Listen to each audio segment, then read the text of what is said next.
Bem-vindo a mais uma aula online do site profleandro.com. Aqui quem fala é o professor Leandro Vilela de Azevedo. Se você for professor, visite também www.tecnaula.blogspot.com. Boa aula!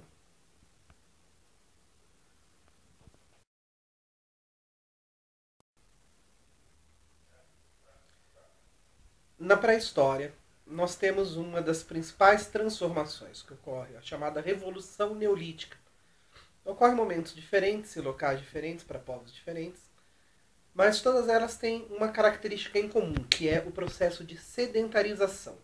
Os seres humanos desse local, que sofrem esse processo, deixam de ser nômades e passam a se tornar sedentários. Hoje em dia, a palavra sedentário ela é vista com uma conotação negativa. A gente fala que a pessoa sedentária é aquela pessoa que não se exercita, que pode ter problemas de saúde, alguma coisa do tipo. Entretanto, o processo de sedentarização foi muito importante para o avanço da humanidade.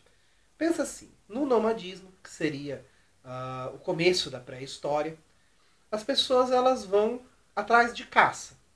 Então elas vão, perseguem animais, caçam aqueles animais, comem e aí, pronto, acabou. Você pode dormir por ali mesmo, já está de barriga cheia, descansa, dorme, acorda para um novo dia. E aí você vai caçar outros animais.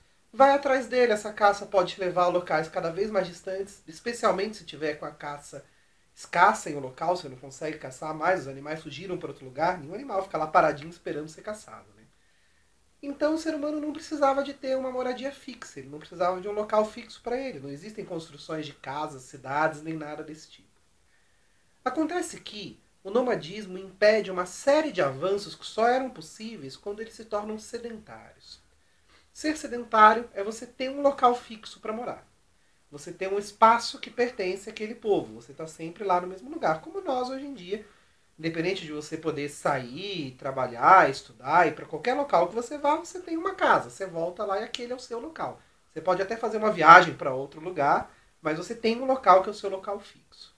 Que tipo de invenções só seriam possíveis com a sedentarização? Uma delas, a mais importante, é a agricultura. Imagina, se cada dia você está em um local diferente, ainda que você jogue sementes em algum lugar, você nunca vai perceber se essas sementes estão crescendo e se dali está surgindo novas plantas e você não tem essa capacidade de estar produzindo alimento. Imagina para uma humanidade que sobreviveu durante milênios apenas caçando, como não seria fantástico você poder produzir a sua própria comida?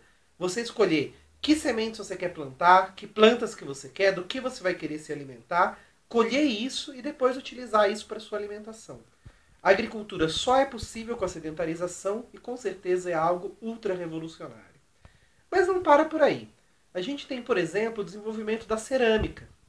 Imagina assim, mesmo que você sendo nômade, você possa ter pequenas peças de cerâmica e levar junto com você, isso com certeza é algo muito limitado. Imagina, você não vai fazer grandes vasos de barro e levar eles nas costas caçando algum animal. Não vai ter utilidade nenhuma para você, isso vai te atrapalhar na caça e você não tem onde deixar, uma vez que você é nômade. Tudo bem, mas vaso de barro, de repente, nem parece algo tão fantástico assim para a humanidade criar. Mas se a gente for parar para pensar, a cerâmica ela é ultra revolucionária também. Talvez nem tanto quanto a agricultura, talvez tanto quanto a agricultura. Por quê? Como assim? Além de poder armazenar a água e armazenar produtos que você faça, suco, poder fazer, por exemplo, vinho extraindo do suco da uva, também permite com que você tenha técnicas para cozinhar alimentos. Sem a cerâmica, o máximo que você pode fazer é assar. Você pega a carne, coloca lá pertinho da fogueira, faz um espetinho e você assa aquela carne. Mas o processo de cozinhar, você precisa de uma panela de barro. Isso faz com que muitos alimentos que até então não faziam parte da alimentação do ser humano pudessem ser usados. Como, por exemplo, hoje em dia, os típicos arroz, feijão. Isso só pode ser útil para a nossa alimentação se a gente tem uma panela para cozinhar.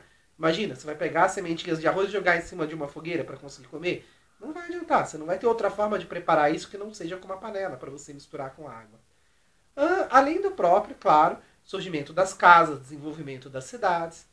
E a partir da hora que essas cidades começam a se desenvolver, você começa a ter pessoas que são especializadas na produção de alimentos, que agora é muito mais fácil do que na época de caça, uma vez que você produz o alimento que você quer, já que você tem a plantação. e que você pode preparar novos alimentos que até então não eram possíveis através da cerâmica, o que faz com que mais gente possa ter tempo livre para se preparar para outras coisas que não seja apenas obtenção de alimentos. Então os povos sedentários, eles começam a ter especializações, pessoas que vão ter profissões que vão criar novas tecnologias, novas invenções para a humanidade. Apesar de vias de regra, o nomadismo ser considerado menos evoluído do que o sedentarismo, a gente tem alguns povos que permanecem nômades por muitos milênios e que acabam sendo muito poderosos também. Por exemplo, nós tivemos os mongóis, que viviam na região do deserto de Gobi a princípio, o desenvolvimento de técnicas de cidades móveis. Eles colocavam praticamente a cidade inteira em cima de carroças e conseguiam locomover essas cidades para onde eles queriam. Ou a gente tem como exemplo, ainda nos dias de hoje, de um povo nômade, o povo cigano. Embora não se caracterize exatamente um povo enquanto uma nação, um país independente nem nada, existe uma identidade cultural desse povo espalhada por regiões do mundo inteiro. Muitos acabaram se tornando sedentários e outros ainda são nômades. Mudam de cidade em cidade, levantam acampamento e seguem adiante.